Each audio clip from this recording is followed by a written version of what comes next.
Thank you all for joining us for today's program, Demystifying the Process of Becoming a National Leader, hosted by the Society for Health Psychology's APA Council Representatives.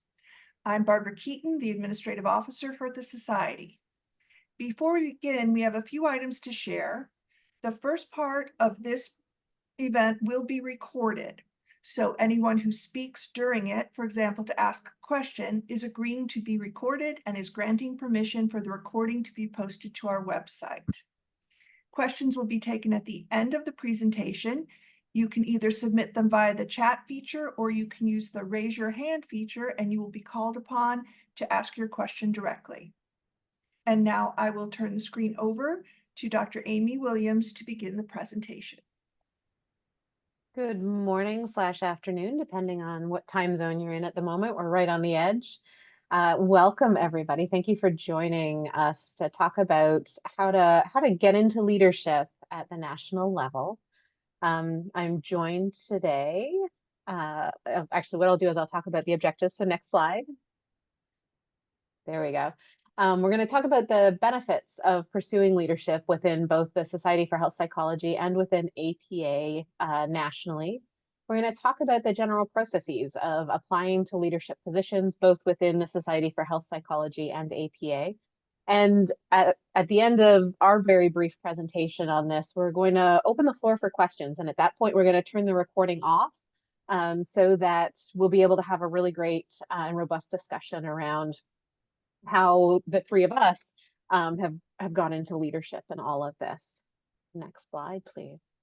I am Amy Williams. I am one of the three APA Council of Representatives reps for the Society for Health Psychology.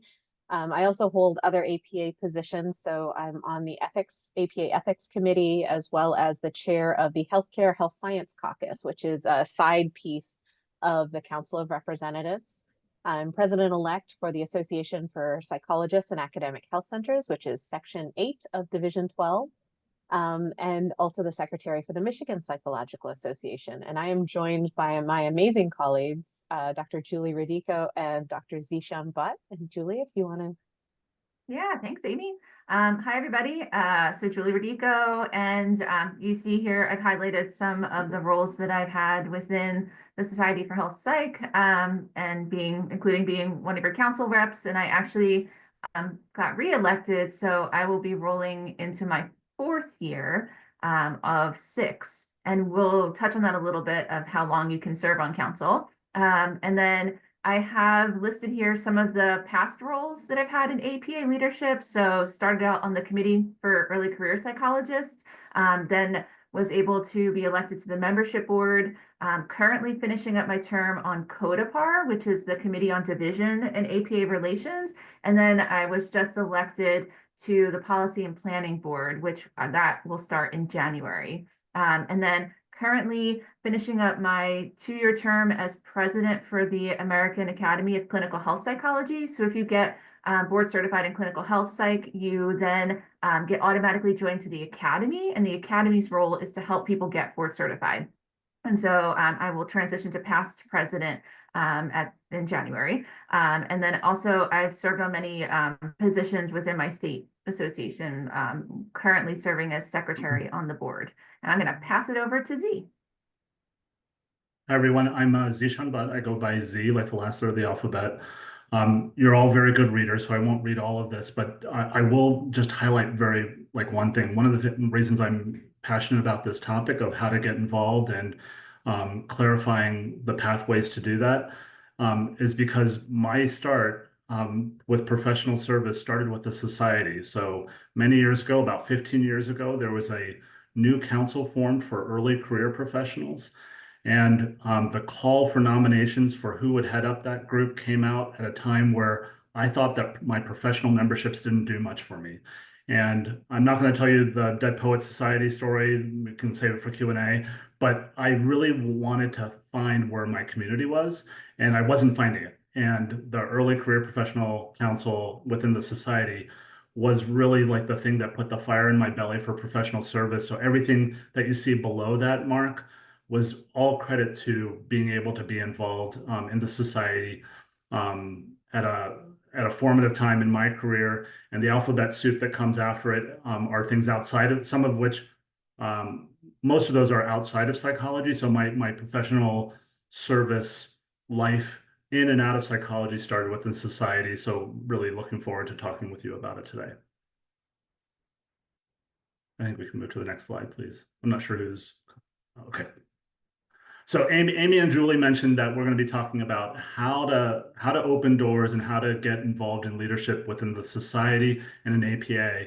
And over the next few slides, I'm just going to highlight for you some of the ways to get involved within the society. Folks are off camera, so I won't ask this question, but I sometimes ask the question whether people are even aware that we have councils and interest groups. But here you see a listing of the councils that we have within the Society for Health Psychology. And the councils are the groups that get work done within the society, both within the society and broadly. And the names are pretty self-explanatory. You see things like the Clinical Health Service Council, which concerns itself with clinical health services, Communication Council, where work of the journal, the newsletter, and other communication vehicles like our social media accounts falls in. Then we have Diversity Council, et cetera. The leaders of those councils are typically appointed by the president or president-elect of the society, but the councils are not just the leaders of those things, they're groups of people. And so if any of those groups are ones that you think, well, I'd love to learn a little bit more about that, or I'd like to get involved, it's a perfectly acceptable thing to reach out to the people who are heading those up, or to Barbara Keaton, or to our presidential trio to find out what openings may exist. So that's one concrete way to get involved. And you see the link there. I've gone ahead and put it in chat because I'm essentially a lazy person. This will be an easier way for you to click through, copy and paste it, and hold it for later. We also have several interest groups. So interest groups in different societies are called different things. We call them interest groups. Other groups call them special interest groups. They're essentially affinity groups where like-minded psychologists can identify who else is doing similar kinds of work, either clinical, research, policy-wise. And each of these interest groups, for example, adolescent, young adult, consultation liaison, I think we have at least one interest group that's not reflected here, an eating disorders and body image interest group. These are all groups that you can join as a benefit of being a member of the society. They don't cost any additional dues, but it's a pathway to get connected with other people who are doing similar work that you may be doing. So there are two ways of thinking about it. One is being an active member, being involved, getting listserv messages. But there are also each of those interest groups. I have a coffee delivery. Thank you so much. Each of those groups also has a leadership structure, a chair, co-chair, and other folks who will help do the work of those interest groups. So we'll talk more about it in more detail, but you should have an awareness of the landscape that there are several sustaining councils, several affinity groups or interest groups that may be doing work that's either aligned with what you want to be doing, or you may have a great idea or initiative that you haven't seen talked about within the society that you want to get involved with or you want to initiate. And these are some great places where those things can get started. So save for one guy who looks like me, this is a beautiful group of psychologists.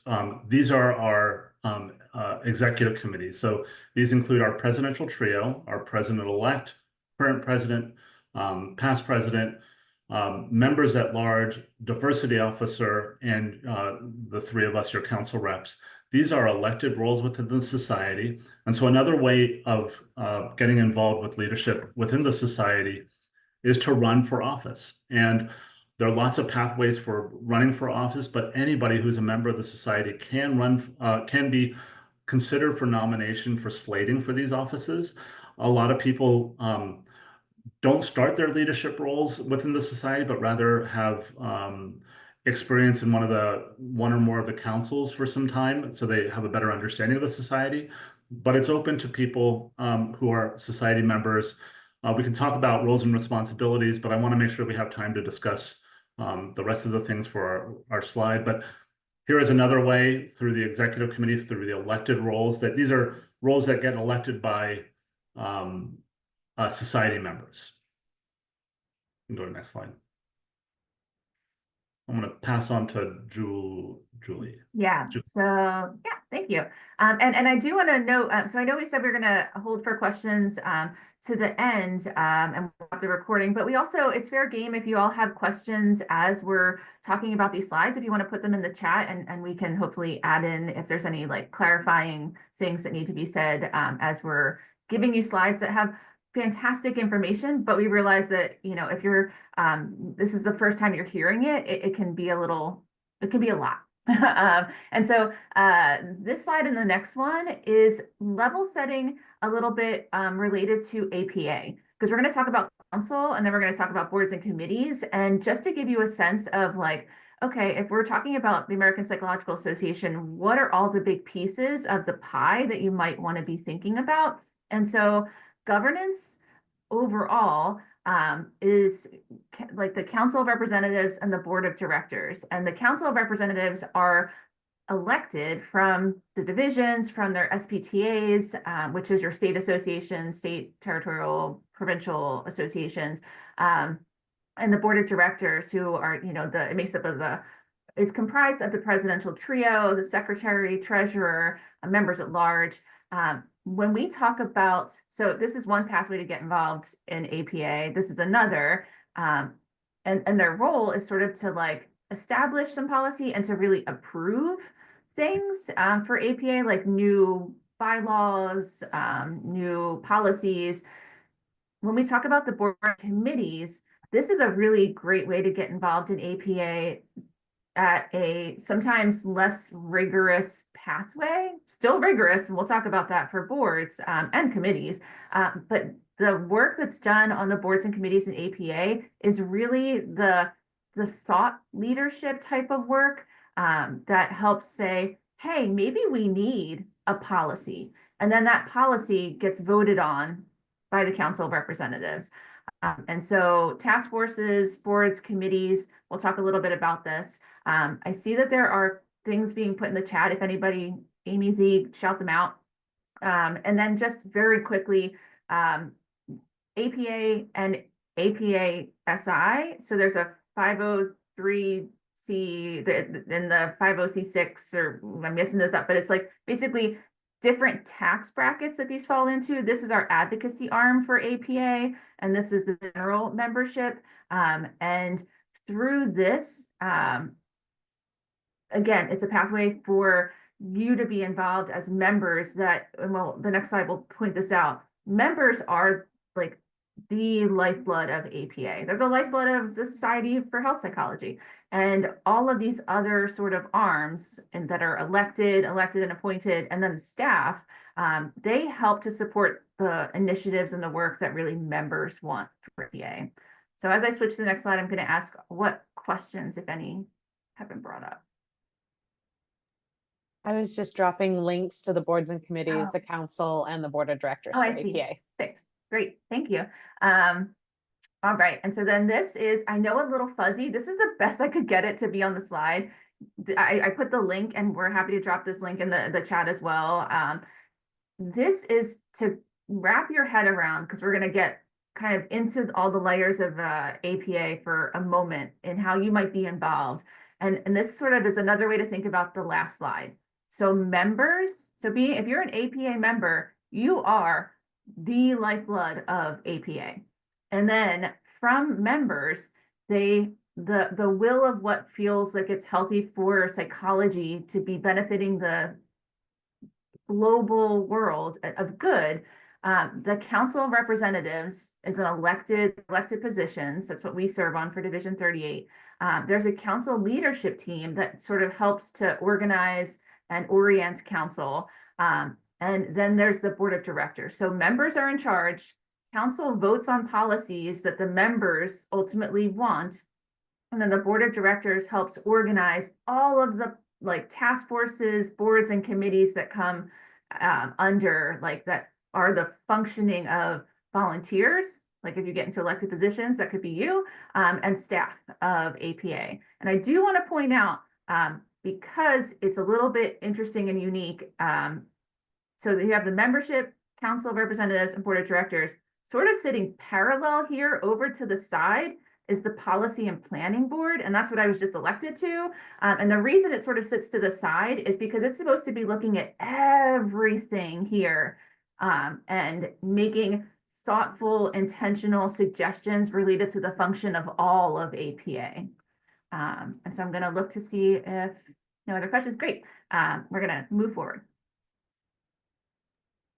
All right. So what if you want to be on APA's Council of Representatives? So I pulled a diagram of the Mexican Congress or House of Representatives because I think a lot of us are feeling things right now that we don't want to look at the current map in the US. So here we are. But what council is really the representatives for each of the divisions, the state, provincial, territorial associations, and there are a certain number of seats based on your apportionment. So soon you will see an email about that, and I'm going to touch on it briefly in a moment. As Julie talked about, council is the legislative body of APA, and it has full power and authority over the affairs of APA and the funds of APA. So we have a responsibility while we represent the Society for Health Psychology and health psychologists in the field. We also have to make sure that we're making decisions in line with APA larger best interests. We have the power to, in council, as council representatives, to review any actions of boards, committees, divisions, or affiliated organizations. And we have ultimate decision-making power over all of APA policies and actions. So for example, one of the more recent ones that we talked about is the idea of test security. So there are legal issues coming up in certain states where the courts are ruling that psychologists need to share the raw neuropsych test data and forensic tested data with lawyers, et cetera, and that they don't need the interpretation of psychologists in all of this. And so all of us who were raised up in our ethics code that says that you don't share that raw data, you don't share the testing materials because it invalidates the test. APA looked at it and said, oh my goodness, we don't have like a statement against this. And so council put together a policy statement that is coming forward in February. And in the meantime, APA is working on that policy piece of things. So there are important things that come up through all of this. And so council's composed of the representatives of 54 divisions. And those divisions have anywhere from 1 to 5 seats. So Society for Health Psychology has 3 seats. There are 2 that hold 5 seats each. So Division 39 and Division 40, so psychoanalysis and clinical neuropsych respectively. And those division seats make up about 73% of the overall council floor.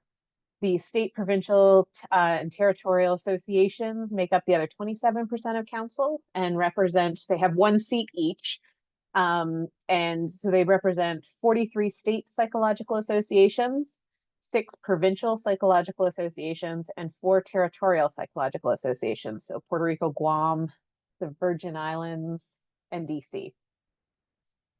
To be on council, it is an elected position, elected by the Society for Health Psych's membership.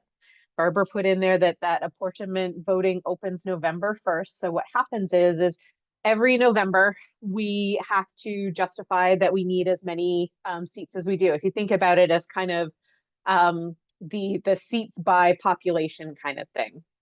And so that apportionment opens up November 1st, and every APA member gets 10 apportionment votes. And you can vote in 2 pools. One is for divisions, and one is for your state, provincial, and territorial associations. So you kind of think about this as the governance by population. The SPTAs by bylaw get 1 seat each at a minimum, and currently all of those states and provincial and territorial associations have 1 seat. There aren't any that have more than 1 seat. And then what we want to really encourage you to do is to really use your votes, your apportionment votes, to help both maintain the 3 seats that we have, because that is representation of health psychology in policymaking in council and in APA. If you'd like to join us, so council reps have 3-year terms, and we just recently voted to change the kind of lifetime serving piece of this, where you can do a maximum of 2 consecutive terms. So I'm in the 2nd year of my 2nd term. Julie is entering into the 1st year of her 2nd term. And you're allowed 6 years at any one back to back, and then up to 12 years in total. So really looking at that, you can't serve for a lifetime is the goal and all that.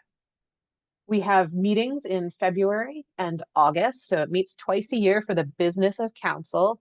In late February, typically it meets in DC, and that meeting currently is hybrid. And then we meet again early August prior to convention in whatever city convention is being held in. Travel and expenses are covered by APA, and the meetings are usually about 2.5 days long. So there's an evening before, usually on like the Thursday night, and then Friday and Saturday we meet all day. And really the most of the work of council gets done then, and to help us prep for those meetings so that we come as well prepared as possible to those meetings, because they are very intensive. There are town halls and other meetings and some review work to be done leading up to those meetings, but it's a fairly manageable piece. There's like busy time right before the meeting. And then after that, there's just kind of pieces here and there. With that, I'm going to turn it over to Julie to talk about boards and committees again. Awesome, thank you.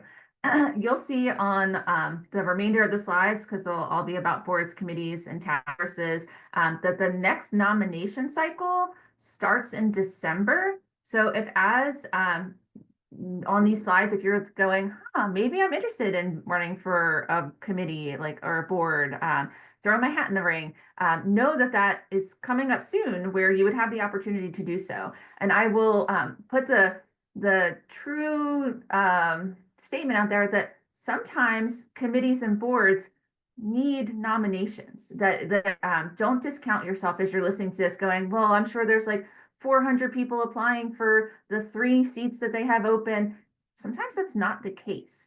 And it's oftentimes for especially boards, they need multiple people to be on the slate that then gets voted on, because you can't run uncontested. And so they need people to be willing to serve and do the good work, but also it's very likely that if you throw your hat in the ring, you will be considered. I can't say you'll get on a committee or board. I don't have that foresight or power, right?